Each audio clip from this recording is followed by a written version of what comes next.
హైదరాబాద్ నగరం మరింత స్మార్ట్ నగరంగా మారబోతుంది. కేంద్ర ప్రభుత్వం ఇచ్చినటువంటి 100 నగరాల్లో మన భాగ్య నగరానికి ఆ భాగ్యం దక్కింది. ఇంతకీ స్మార్ట్ నగరాలంటే ఏ విధంగా ఉంటాయి? ఈ స్మార్ట్ నగరాలతో జంట నగరాల్లో ఉన్నటువంటి సమస్యలన్నిటికీ పరిష్కారం దొరుకుతుందా? Watch the story. ప్రధాని మోదీ దేశంలో ప్రధాన నగరాలను అద్భుతంగా తీర్చిదిద్దేందుకు అడుగులు వేస్తున్నారు. ఇందులో భాగంగా ప్రవేశపెట్టిందే స్మార్ట్ సిటీస్. దీనికోసం దేశంలోని 29 రాష్ట్రాల్లో 100 నగరాలను ఎంపిక చేశారు. తెలంగాణ నుంచి హైదరాబాద్, వరంగల్, నిజామాబాద్, కరీంనగర్లు స్మార్ట్ సిటీలుగా మారనున్నాయి. మెట్రో నగరంగా ఉన్న హైదరాబాద్పై ఇప్పుడు అందరి దృష్టి పడింది. అన్ని హంగులు ఉన్న హైదరాబాద్కు స్మార్ట్ యాడ్ అయితే మరెన్ని హంగులు తోడవుతాయోనని అందరూ ఆతృతగా ఎదురుచూస్తున్నారు.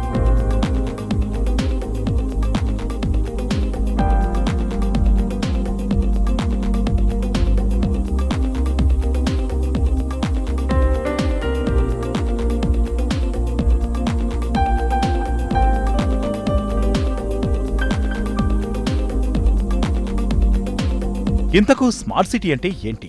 స్మార్ట్ సిటీతో నగరాలు ఎంతవరకు స్మార్ట్గా మారతాయనే సందేహం అందరిలో ఉంది. అయితే ప్రపంచంలో ఎన్నో దేశాల్లో నగరాలు స్మార్ట్ నగరాలుగా మారాయి. అమెరికా, జపాన్, జర్మనీ, చైనా లాంటి దేశాల్లో ఎన్నో నగరాలు గుర్తింపు పొందాయి. ఇక్కడ రోడ్లపై చెత్తాచెదారాలు కనిపించవు, భూతద్దం పెట్టి వెతికినా దుమ్ము ధూళి కనపడవు, ట్రాఫిక్ జామ్లు అస్సలే ఉండవు. ఇలాంటి నగరాల్లో జీవనం అత్యంత విశాలవంతంగా ఉంటుంది. పబ్లిక్, ప్రైవేట్ ట్రాన్స్పోర్ట్కు వేర్వేరు రోడ్లుంటాయి. సైక్లింగ్ కోసం, నడిచి వెళ్లే వారి కోసం ప్రత్యేక రహదారులుంటాయి. అడుగడుగునా పచ్చదనం స్వాగతం పలుకుతూ ఉంటుంది. ఎక్కడ పడితే అక్కడ కేబుల్స్ కనపడవు, అంతా అండర్ గ్రౌండే. మురికివాడలంటూ అసలు ఉండనే ఉండవు. 24 గంటలు పవర్, డ్రింకింగ్ వాటర్ అందుబాటులో ఉంటాయి. స్మార్ట్ సిటీకి ఎన్ని హంగులుంటాయి!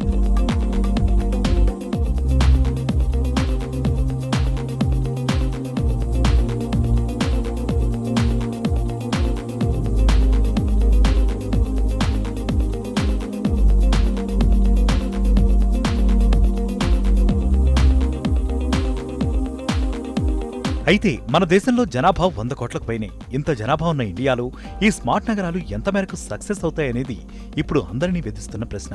ముఖ్యంగా హైదరాబాద్ నగరంలో ఏది ఓ పద్ధతిలో అంటూ ఉండదు. పెరుగుతున్న ట్రాఫిక్ అనుగుణంగా రోడ్ల వెడల్పే లేదు. అది సాధ్యం కాదన్న విషయం ప్రభుత్వాలకు కూడా తెలుసు. అసలు రోడ్లపై ఫుట్పాత్లే కనిపించవు. మనుషులు నడిచేందుకు చోటే ఉండదు. రోడ్లపై కేబుల్ వైర్లే కాదు, కరెంటు తీగలు కూడా వేలాడుతూ ఉంటాయి. వర్షం పడితే రోడ్లు చెరువులవుతాయి, మ్యాన్హోళ్లు నోర్లు తెరుచుకునుంటాయి. ఇలా చెప్పుకుంటూ పోతే హైదరాబాద్లో సమస్యలు చేంతాడంతుంటాయి. మరి ఇటువంటి హైదరాబాద్ను స్మార్ట్ సిటీగా ఎలా తీర్చిదిద్దుతారు? మన దగ్గరకు వచ్చేట ఏమవుతుందంటే, బేసిక్ చేయాల్సినవి ఏవీ చేయకుండా రోడ్డు మీద ఒకవైపు గతంలోనూ వరల్డ్ క్లాస్ సిటీ అని విన్నాం, ఇప్పుడు విశ్వనగరం అని వింటున్నాం. ఈరోజు హైదరాబాద్లో ఏ ప్రాంతంలో కూడా, ఏ వీధిలో కూడా సురక్షితంగా నేను నడవగలను అని ఒక 10 అడుగులు వేయలేరు. విశ్వనగరం అన్నప్పుడు ప్రపంచంలో ఏ విశ్వనగరంలో అయినా ఫుట్పాత్ లేని నగరం ఉందా? అమీర్పేట, పంజగుట్ట, మీరు మియాపూర్ రూట్ కానీ లేకపోతే సికింద్రాబాద్ రూట్లు చూస్తే ఇంతకంటే వెడల్పు అవసరమా? రోడ్లు అవసరం. ఎందుకంటే రోడ్డు వెడల్పుకి పరిమితి లేదు.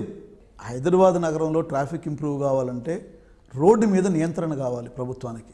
This is public road and I regulate it. 1.25 లక్ష సమస్యలతో సతమతమవుతున్న భాగ్యనగరానికి కేంద్రం ఇచ్చే ఫండ్స్తో స్మార్ట్ భాగ్యం వస్తుందా అనే ప్రశ్నలు కూడా వినిపిస్తున్నాయి. ఏది ఏమైనా స్మార్ట్ మాట దేవుడెరుగు, ట్రాఫిక్ డ్రైనేజీ మాత్రం చక్కబెడితే చాలంటున్నారు నగర జనం. భాగ్యనగరంలో డ్రైనేజ్, ట్రాఫిక్, పొల్యూషన్, రోడ్ల విస్తరణ ఇవి జరిగితే చాలు, ఇంతకన్నా స్మార్ట్ ఇంకోటి అవసరం లేదనేది సాటి నగర ప్రజల అభిప్రాయం. మరి ఈ స్మార్ట్ పథకంతో హైదరాబాద్ రూపురేఖలు ఏ విధంగా మారతాయో ఎదురు చూడాల్సిందే.